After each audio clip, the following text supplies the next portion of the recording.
All right, so let's go through the ideas that you should understand and be able to apply with calculations and proofs for exam 3 here in abstract algebra. Starting with chapter 10 on group homomorphisms.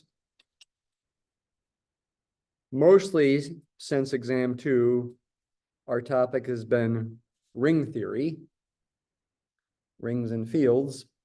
But we did have a little bit since the last exam about finishing up group theory, in particular group homomorphisms. So I'm going to go through the content, remind you of things, talk about things to know. Feel free to stop me if you've got questions about various kinds of things, whatever you want. A group homomorphism from a group G to a group G bar is operation preserving. Operation preserving. Phi of AB equals phi of A times phi of B for all AB in the group G. That's what it means to be a group homomorphism. Contrast that with group isomorphism, where you also assume the functions one-to-one and onto. Here, nothing about being one-to-one and or onto. There's lots of properties that group homomorphisms have, you might recall from the chapter. One big key idea is the idea of a kernel. The kernel of a group homomorphism, which you should be able to define, for example, is the set of all elements of the domain that get mapped to the identity element of the codomain. Set of all G in capital G with the property that phi of G equals E bar, where I'm assuming in writing that E bar is the identity element of G bar, the codomain of the function. This is a subgroup of G. In fact, it's a normal subgroup of G, no matter what G is, and no matter what the homomorphism is. Kernels are always normal subgroups. And in your mind, when you think about that, that should cause something else to come up in your mind right away. That means we can form the factor group of G by the kernel.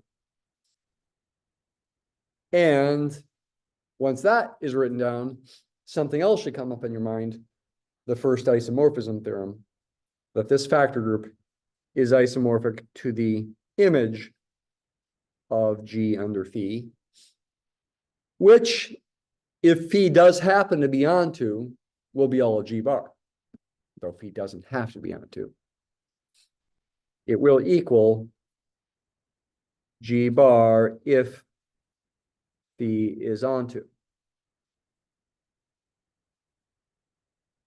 Okay, so these are kind of abstract ideas that should come into your mind as maybe the first things that come into your mind when you think about group homomorphisms is these kinds of things. These are pretty big, important things for studying groups. Of course, you should also be able to work with examples, do calculations in factor groups, do calculations with homomorphisms, verify that certain functions are homomorphisms, for example. One kind of interesting example is that you can think about here. Back when we first defined normal subgroups, if you remember this, but we ended up verifying that the special linear group of all 2x2 matrices with real entries was a normal subgroup of the general linear group of all 2x2 matrices with real entries. What are those things again? The general linear group is a group of matrices. I'm putting a 2 there to emphasize I'm restricting myself to 2x2 matrices to keep things simple. You can do 3x3 or 4x4 or 5x5. Keep it simple, make it 2x2 matrices with real entries. And what else? Anything else? Something about the determinant of these matrices. The determinant had to be non-zero. You want these to be invertible matrices because the group operation here is multiplication, not addition of matrices. So you want your matrices to be invertible, and therefore you know from linear algebra that means the determinant needs to be non-zero. The special linear group is more restrictive. It's a subset of this. It consists of 2x2 matrices with real entries and non-zero determinant. More precisely, the determinant is 1. So we proved, I don't know, about a month ago, actually, that this was a normal subgroup of that using the normal subgroup test. You should be able to prove this another way. I'm thinking of, with the idea of a kernel, if you, for example, related it to this mapping here, if you define a mapping from GL2R to R star, what's R star? It's the, as a set, it's the real numbers take away 0. And it is a group under multiplication of real numbers. I have mentioned that before. Real numbers take away 0 forms a group under multiplication for the operation. What is this function? I haven't written its formula. Define this by mapping an arbitrary matrix in GL2R, the general linear group, to its determinant. That is a real number. In fact, it's a non-zero real number because I'm assuming A is in the general linear group, so its determinant is non-zero. Is this mapping a group homomorphism? Yes. If I asked you why on the test, should you be able to explain why? Yes, though you do need a fact from linear algebra. What fact? A fact about the determinant of a product being the product of the determinants. It's a fundamental fact from linear algebra about determinants of matrices. It is still worth knowing in this class, for this example, for one thing. Phi of AB, by the fact that that's the formula for phi, is the determinant of A times B, which from linear algebra we know is the determinant of A times the determinant of B, which by the formula for phi is phi of A times phi of B. So the fact that this mapping is operation preserving is based on a fact from linear algebra that you should know. And that means it's a group homomorphism. These two things, GL2R and R star, are groups. And that means it's got a kernel that's a normal subgroup of that. And what is the kernel? The kernel of this phi is the set of all matrices in GL2R that get mapped to the identity of R star. What's the identity of R star? Is it 0? No. 0 is not even in R star. R star is not a group under addition, it's a group under multiplication. The identity is 1.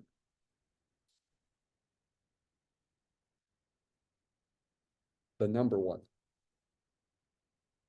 But phi of A is determinant of A, and therefore this is all matrices in GL2R with determinant equal to 1. In other words, by definition, it's SL2R. Okay? It's just realizing these ideas have application to wider things. That would also mean by the first isomorphism theorem that ultimately, if you form the factor group of GL2R by the special linear group, that it's isomorphic to R star.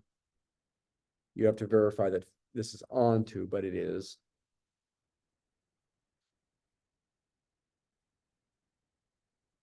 Why is it onto? Think about it here. You can always come up with a matrix that has any determinant that you want. If you want the determinant to equal the number little a in R star, for example, make capital A equal to the diagonal matrix looking like that. That would be a matrix with determinant equal to little a. So for sure, if he is onto, this is true, okay? Something you would never expect. but it's true. You can classify this factor group as being isomorphic to R star. By the way, let's go ahead and mention the relationship of this to rings. R itself, the entire real number system, including 0, is a ring.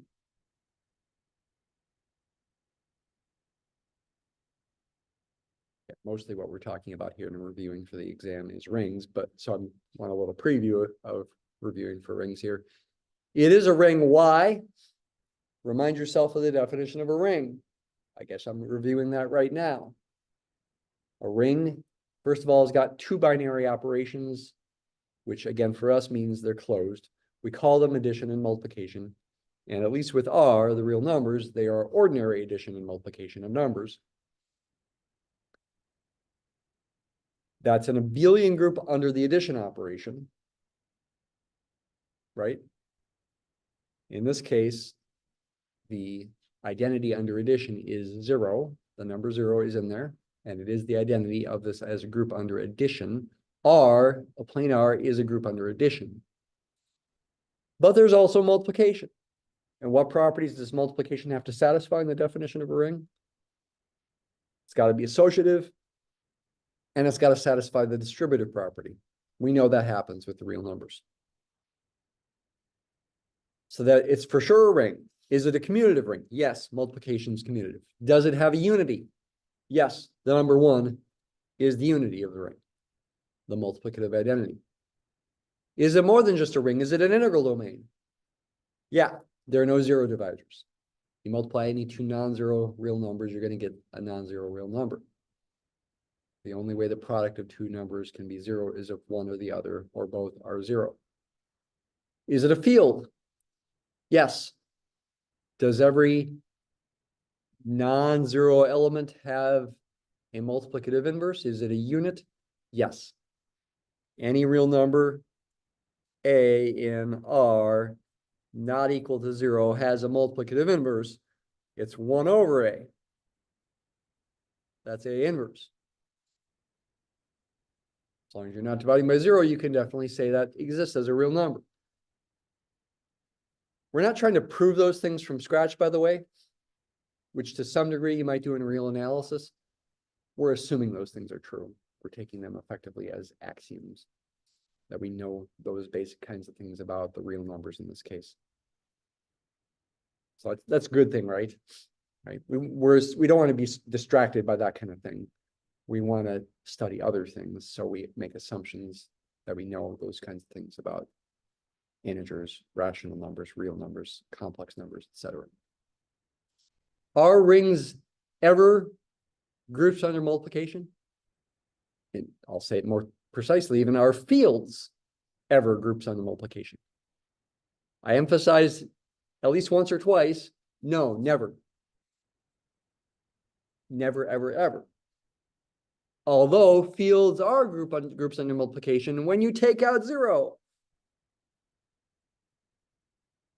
These are fundamental basic facts to know.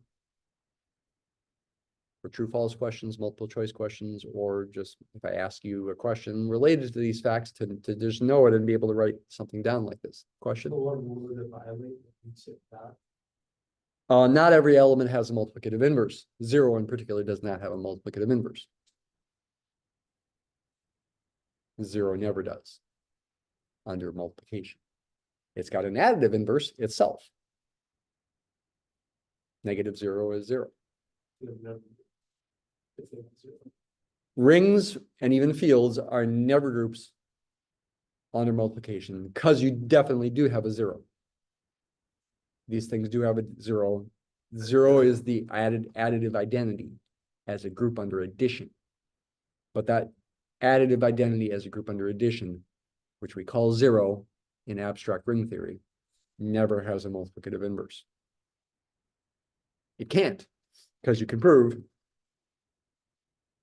0 times anything is 0, no matter what the anything is. So you're never going to get 1. This is not an assumption in ring theory. It's something you got to prove.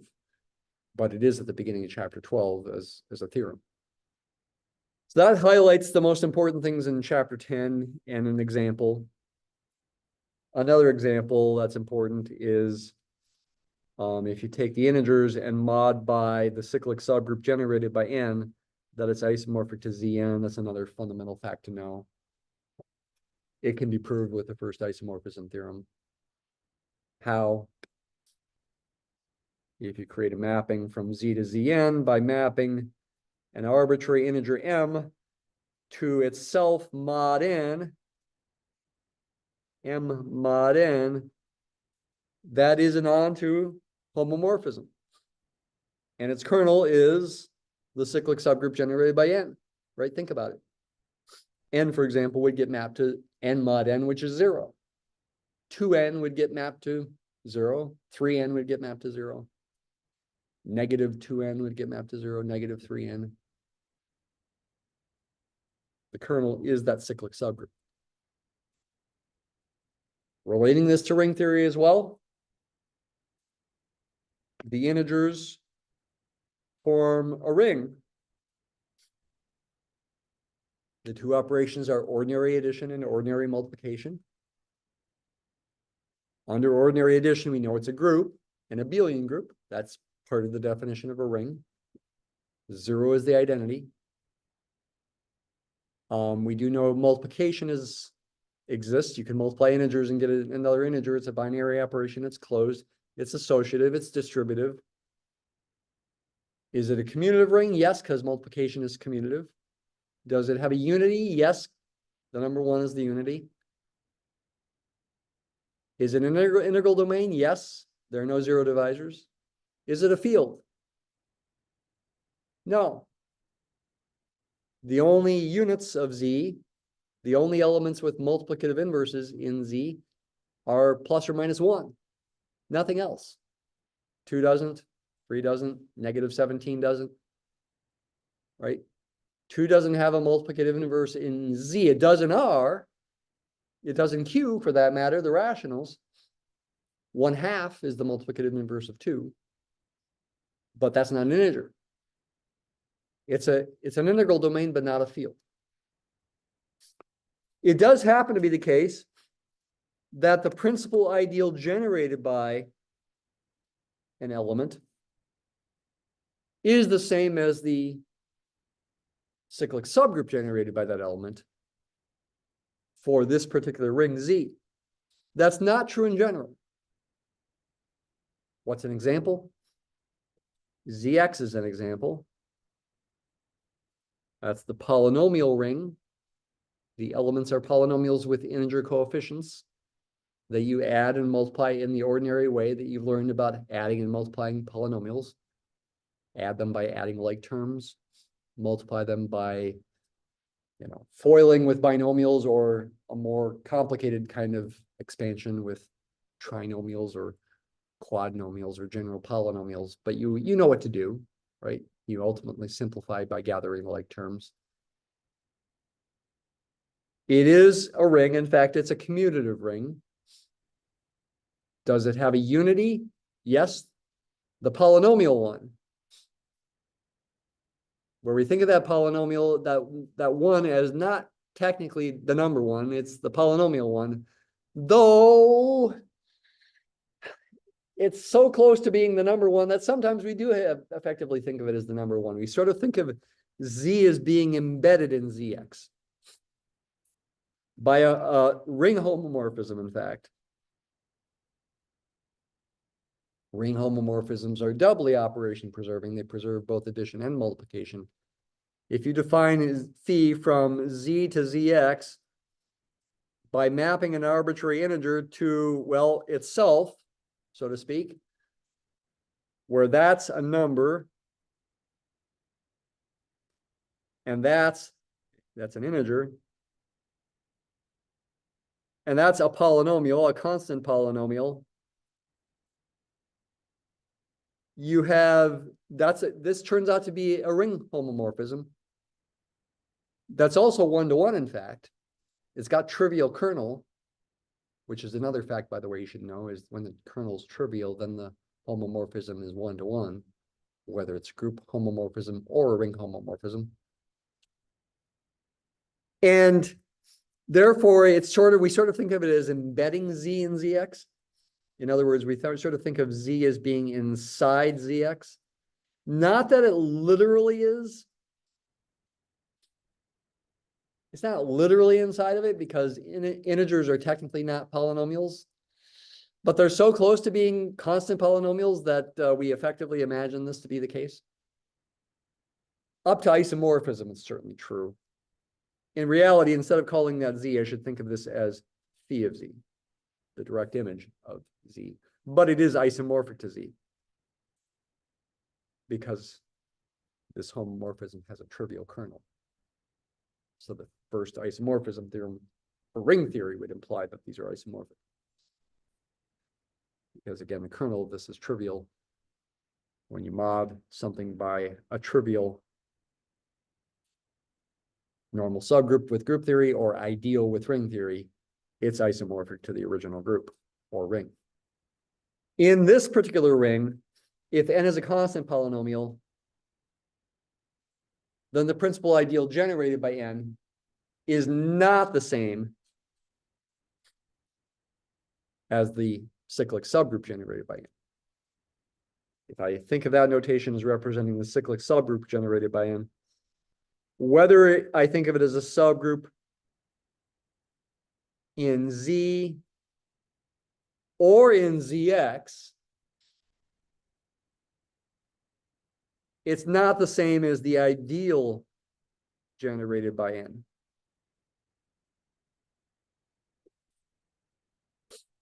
Because what's the difference? In here, we're talking about adding n to itself over and over again. Also includes 0, also add negative n to itself over and over again as part of that group or that ring, if I mean this to be the cyclic subgroup generated by n.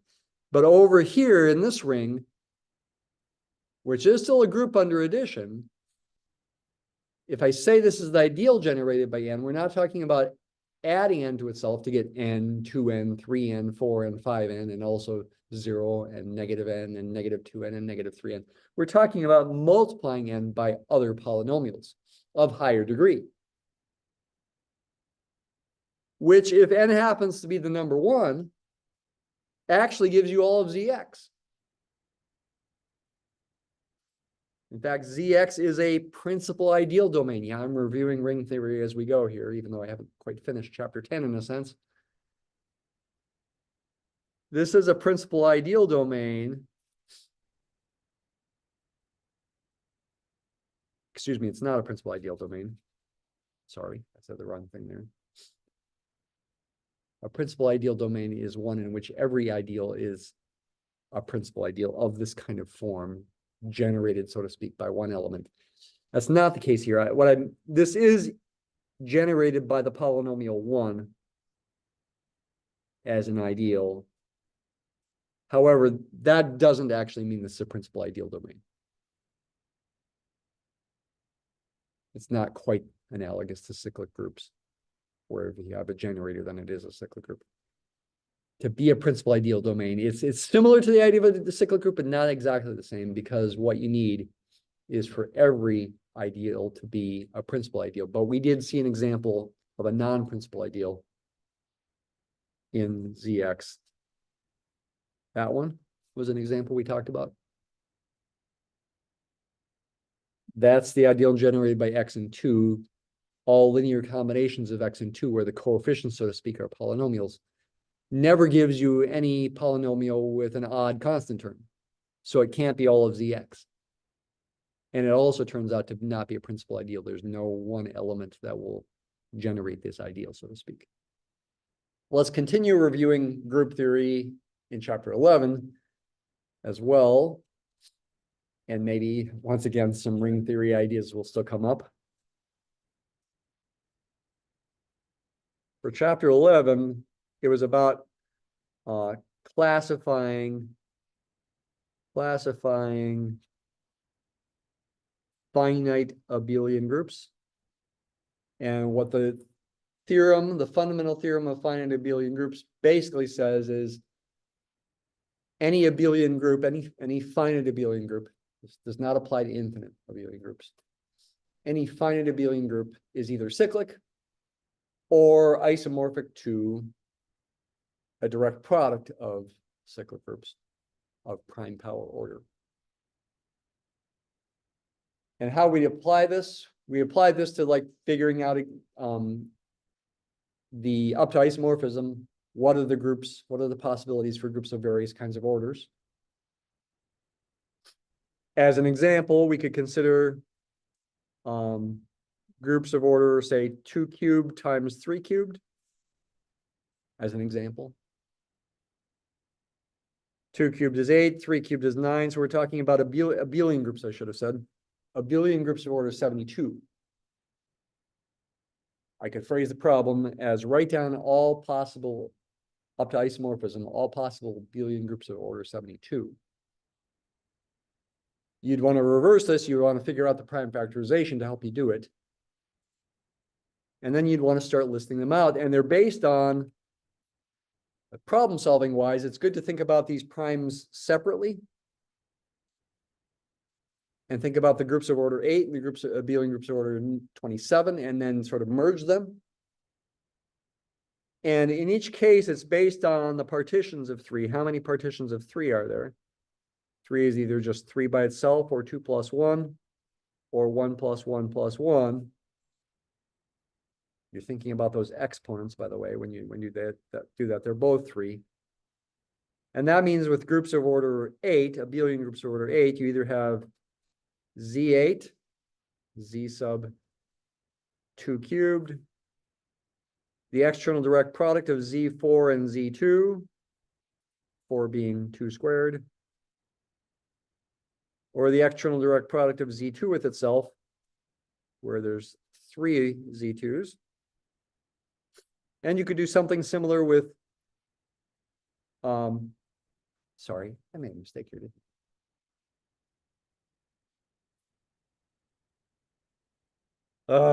27. So we're talking about groups of order, what? 216.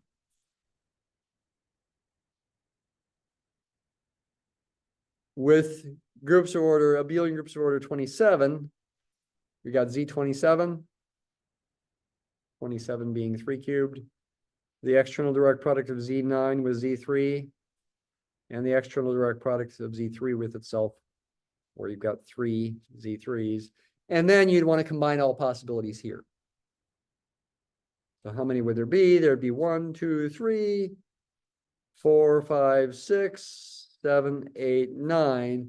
3 times 3 is 3 squared, 9 possible abelian groups of order 216.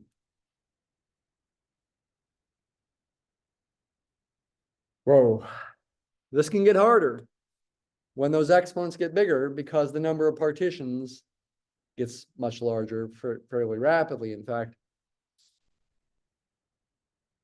And so, for example, if I said, find the number of abelian groups of order, say 2 to the 5th times 3 cubed, what would that be? 32 times 27, multiply 216 by 4, groups of order 864.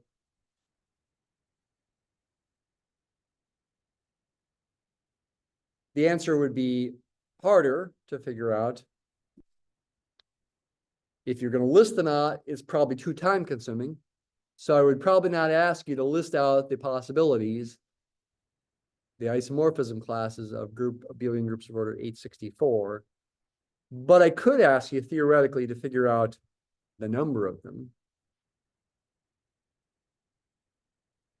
by figuring out the number of partitions of 5 and 3. We already know the answer for 3. There's 3 partitions of 3. How many partitions are there of 5? It's a little tricky. There's 5 itself. There's 4 plus 1. There's 3 plus 2. There's 3 plus 1 plus 1. Tricky. It's a separate partition. There's, of course, there's 2 plus 3, but that's already taken care of with 3 plus 2. So there's 2 plus 2 plus 1, 2 plus 1 plus 1 plus 1,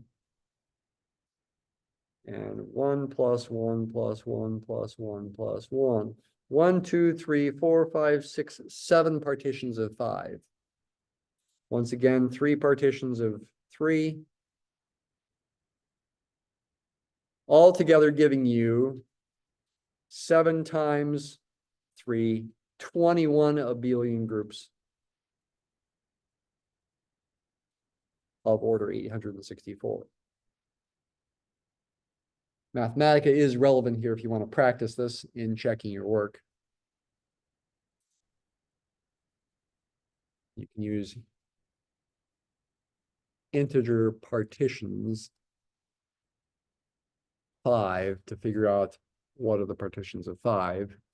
There's 5, there's 4 plus 1, there's 3 plus 2, there's 3 plus 1 plus 1, 2 plus 2 plus 1, etc. And there are 1, 2, 3, 4, 5, 6, 7 possibilities.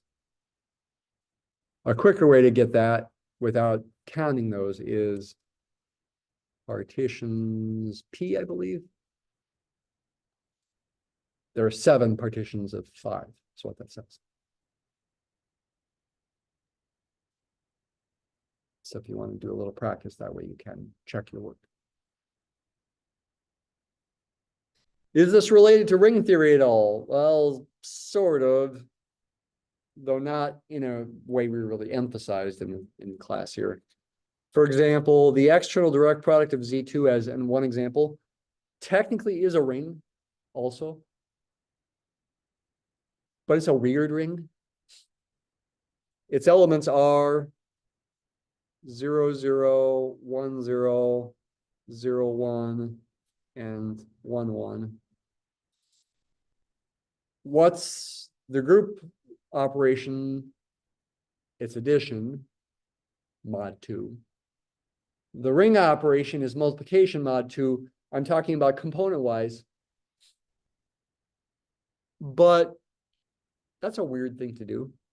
Multiply ordered pairs by multiplying component by component. We've never done that in any other class. Not even in linear algebra.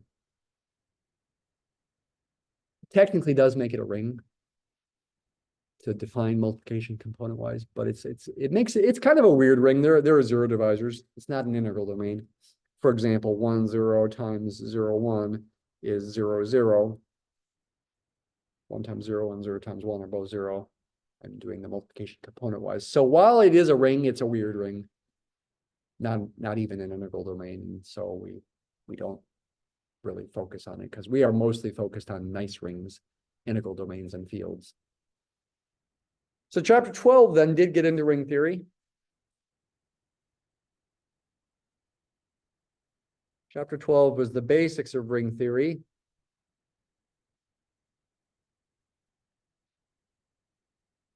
So that included things I've already mentioned today, definition of a ring, quick definition, a ring. It's got 2 binary operations, addition and multiplication. Under addition, it's an abelian group. Under multiplication, it satisfies the associative property and distributive property. Distributive property really relating addition and multiplication. Both a left distributive property and a right distributive property need to be listed, by the way, because the ring is not necessarily commutative. You're not saying A times B equals B times A. As a particular example of a non-commutative ring, rings of matrices using different notation than GL or SL, using notation kind of like this, for example, that's a non-commutative ring. The elements of that one are 2 by 2 matrices with integer entries with nothing said about determinants. The determinant can be 0. It's a ring where the group operation is matrix addition, not multiplication. It's a different notation than the GL or the SL. It means something different. It's a ring. The group operation is matrix addition, not multiplication. But there is a multiplication. You can multiply matrices. It satisfies closure, it satisfies associative property, and it does turn out to be distributive over addition, both left and right distributive. But it's not a commutative ring because you multiply two matrices, A times B, you don't necessarily get the same thing as B times A.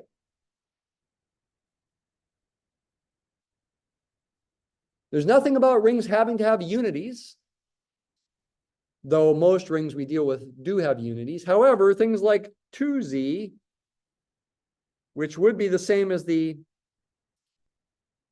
principal ideal generated by 2 in Z, is a commutative ring without unity. There's no one. There's no multiplicative identity in there. It's a ring. It's a subring of Z. In fact, even an ideal in Z. But it's not, doesn't have a unity, doesn't have a 1. The number 1 is not in there, and nothing else acts as a 1. Though I did mention one day, some rings are really weird, right? Abstract ring theory is pretty weird. That thing as a subring of, I think it was Z6.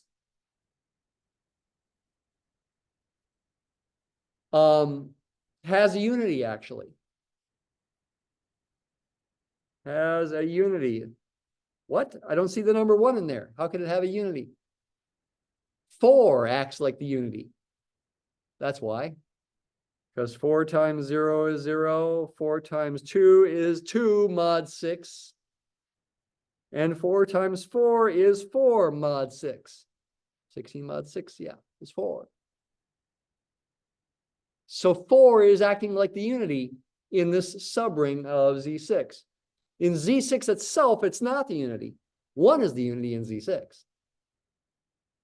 Weird, but true, according to our definitions. Basic properties like showing that -1, if there is a unity, times a ring element is the same as the additive inverse of that ring element. You should be able to show that, or 0 times any ring element is 0. You should be able to show that.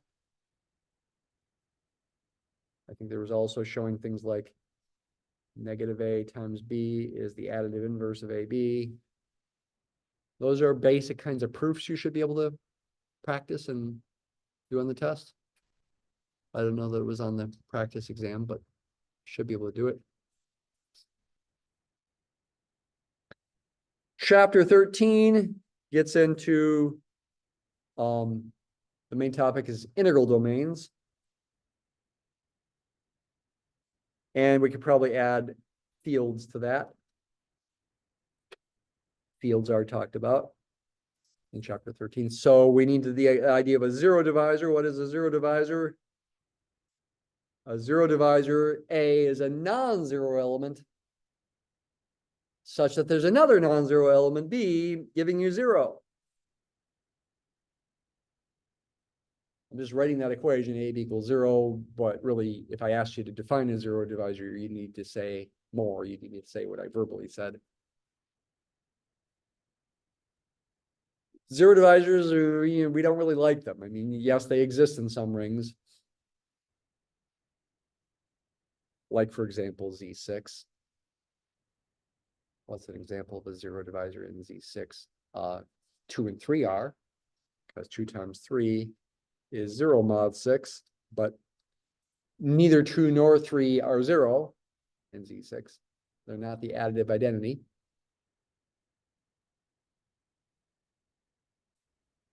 What can you say about Zn? Zn is an integral domain. Integral domain. If and only if n is prime. In fact, you can say more. Zn is a field if and only if n is prime. In fact, Zn is a field if and only if n is prime. Well, we're running low on time here. I need to go faster. In fact, any finite integral domain is a field. Again, what's the difference? In integral domains, you don't have zero divisors. It's a commutative ring with no zero divisors. In fields, there's more. Every non-zero element is a unit, meaning every non-zero element has a multiplicative inverse. But these are both true. Chapter 14 was about ideals, which included prime ideals and maximal ideals.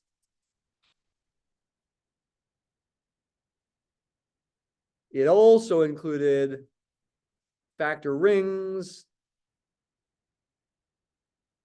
examples of factor rings, calculations in factor rings. Calculations in factor rings, just like calculations in factor groups, is a big deal. Working with cosets and doing calculations with cosets is a big deal in abstract algebra, both in group theory and ring theory. Ideals are the analog of normal subgroups. They allow you to form factor rings, just like normal subgroups allow you to form factor groups.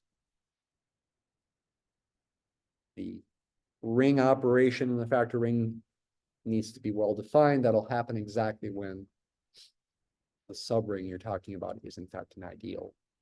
There's also the ideal test. Should be able to use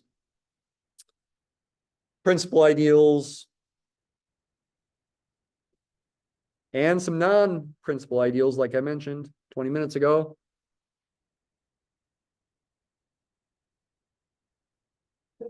I don't think principal ideal domains were defined here in this chapter, but principal ideal domains are those rings in which every ideal is a principal ideal. Zx is not a PID, not a PID. But on the other hand, Rx is a PID. If your coefficients are allowed to be real numbers or rational numbers for that matter, Qx, coefficients are from a field, then it is a principal ideal domain. I think these are facts. That's a fact in chapter 16, is that in general, if F is a field, Fx is a PID. F is a field. That doesn't mean Fx is a field. In fact, I emphasize sometimes that Fx is never a field. Rings of polynomials are never fields. Fundamental factors, no. Because, again, even when the coefficients are from a field, any polynomial with degree bigger than 0, any non-constant polynomial is not going to have a multiplicative inverse. So it's never going to be a field.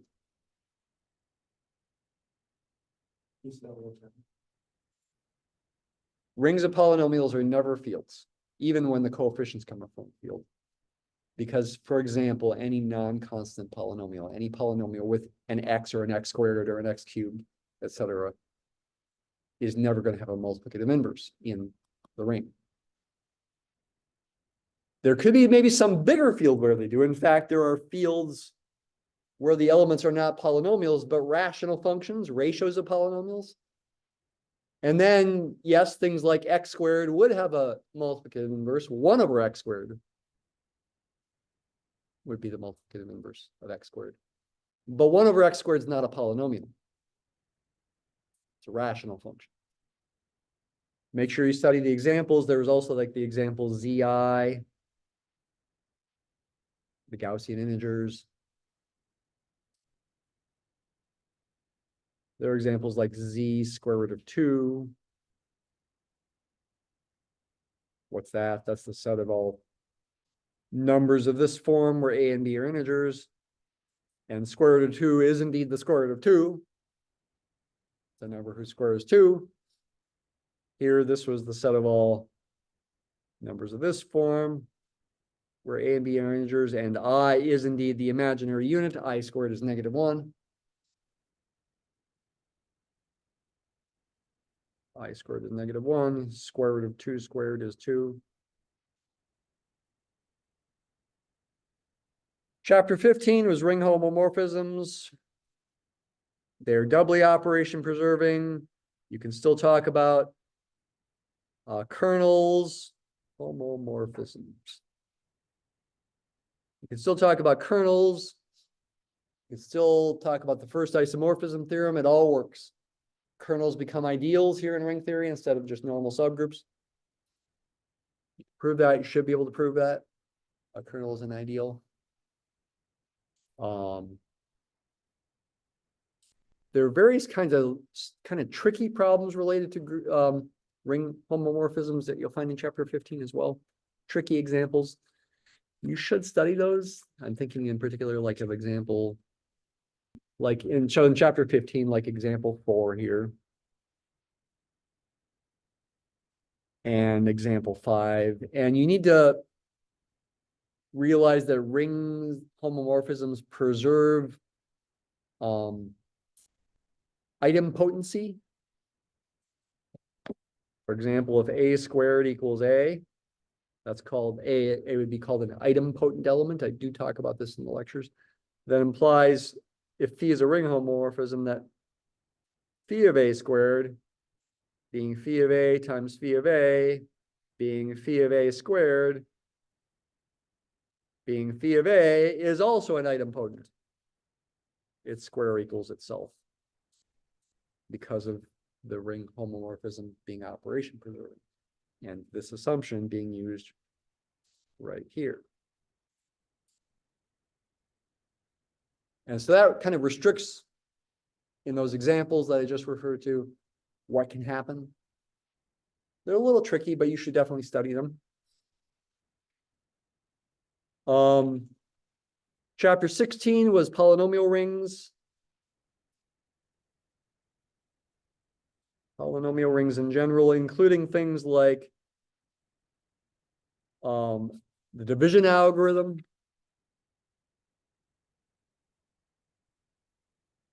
Division algorithm for fx, where f is a field. Also related to that is the factor theorem, the remainder theorem, and the factor theorem. For factoring polynomials, once again, you think about the special case where the coefficients come from a field. With the division algorithm, that's just describing essentially what happens when you do long division. So you should be able to do long division of polynomials. I haven't had time to do synthetic division in class here. I think I did them in the lectures. Some synthetic division for dividing by linear polynomials. It's a nice trick you should be able to do. It's definitely worth practicing. Yes, I do some in the lectures. You should practice synthetic division. It's a worthwhile thing.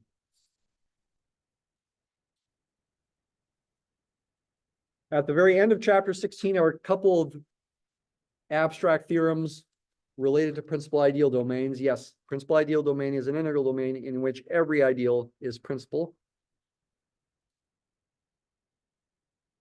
If F is a field, then this is a principal ideal domain. That's something I just mentioned 5-10 minutes ago.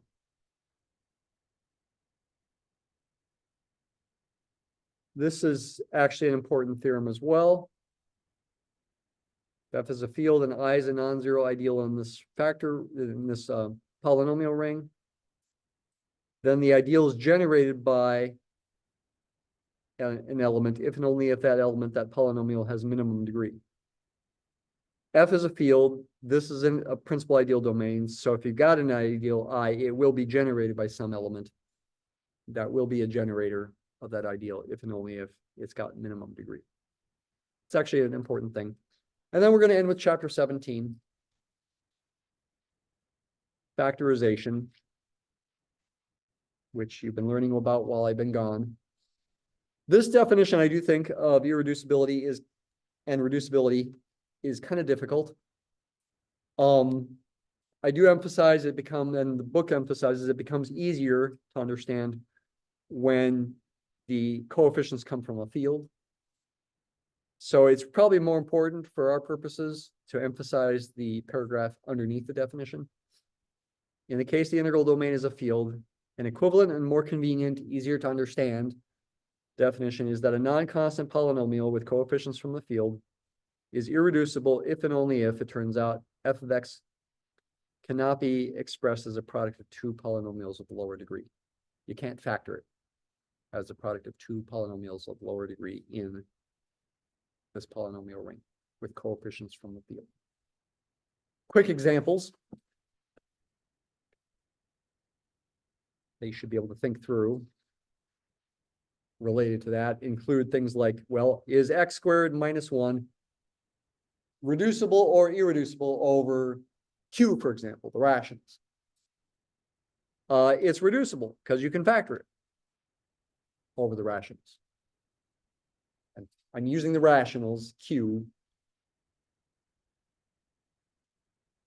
as opposed to z to make things simpler, to make the ring I'm talking about here, factoring this over a field, so that that paragraph that we were just looking at a minute ago applies. You can factor it, so it's reducible. It's reducible over q. But x squared plus 1 is not reducible over q. It's irreducible over q. You can't factor it as the product of two lower degree polynomials with coefficients from the rationals. You can factor it over the complex numbers, though. X squared plus 1 is reducible over the complex numbers, because you can factor it as the product of two polynomials with complex coefficients. X minus I times x plus I. Likewise, there's another example, something like x squared minus 2 is irreducible over q, but reducible over r. Why? You can't factor it as the product of two polynomials with coefficients from the rationals, but you can factor it as the product of two polynomials with coefficients from the reals. Square root of 2 is not rational, but it is real. So these are some basic examples, but you should be able to deal with harder examples too using theorems. So I'm going to go a little over time here, just one more minute. One big theorem being 17.1, which applies when your polynomial has degree 2 or 3. Some of this other stuff, Gauss's lemma, content of polynomial, I always find this kind of difficult. Focus on these other theorems, these tests, though. There's the mod P irreducibility test. That's a big deal. Should be able to apply that. And the other big thing was Eisenstein's criterion.